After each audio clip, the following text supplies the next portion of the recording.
I spent many hours with Abu Hassan and his family in the small prefab where they spend the majority of their day, where they all sleep together, where the children study and play, the one room that has become their house, their world. We cooked and ate together, we sat and talked, and they shared their story with me. فجأة يعني للناس ما حداش توقع إنه يصير هيك الأولاد رعب كبير. Ever since the war broke out and it was very sudden because we were the very first village that received the attack. A lot of bombardments, a lot of bombings and explosions. صار يعني إذا يشوفوا ضوء بالبيت يصيروا يقوسوا على أهل البيت. We couldn't sleep. We couldn't even turn on the lights because they would know that they were awake and they could have a sniper shot inside of our house. لما صار الوضع كثير يعني صعب. So when the situation deteriorated, we escaped to another village. The family moved 5 times, village to village, town to town, trying to avoid the fighting and keep the children safe. They did not want to leave Syria, leave their country. But then their house was destroyed in a bombardment, the children were trapped in a basement by debris, and 3 of them were injured by shrapnel. We took a service car. I took a taxi car, a taxi cab from our house, and a lot of people have done the same thing. That many people have decided to leave the Sheikh Meskin at that time. So we were heading to a village on the borders. Everybody just gathered. We were about 400 to 500 people. طبعا تحت حماية الجيش الحر هذا كله يعني ما. At that time we were under the protection of the Free Syrian Army.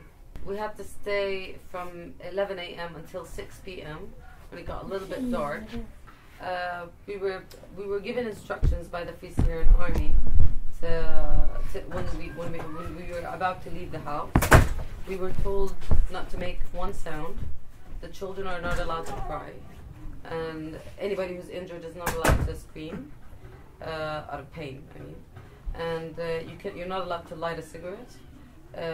Mobile phone should be off because anybody if you were heard that there is something going on in that area, you are responsible for the loss of all the group.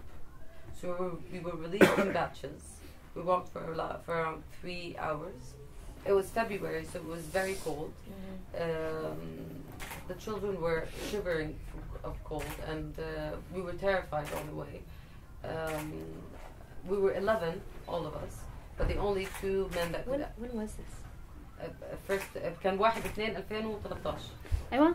It was the 1st of February 2013. Okay. So almost a year. So we were leaving, and the children were terrified.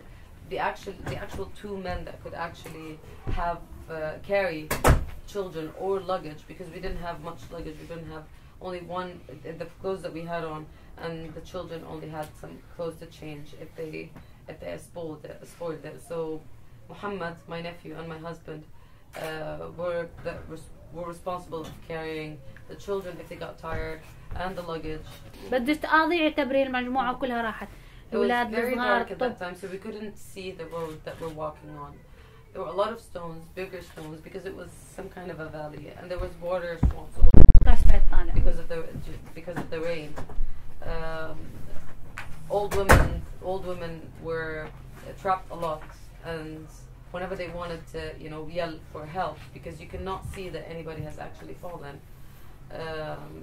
people used to shush her, and we couldn't light the road because we were afraid to be noticed. Many people in the group have actually thrown away their bags on the road because they wanted the children meant more to them more than the luggage, and they couldn't carry both.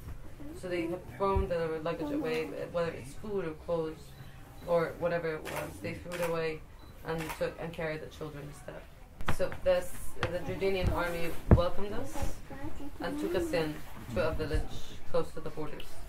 One of my girls reached to a point that one of my girls, all of them, but one of them specifically, when she hears an airplane or a bombing, or even if she sees smoke or blood, she stands in the corner of a room, shivering, shaking, and she might, pee on herself.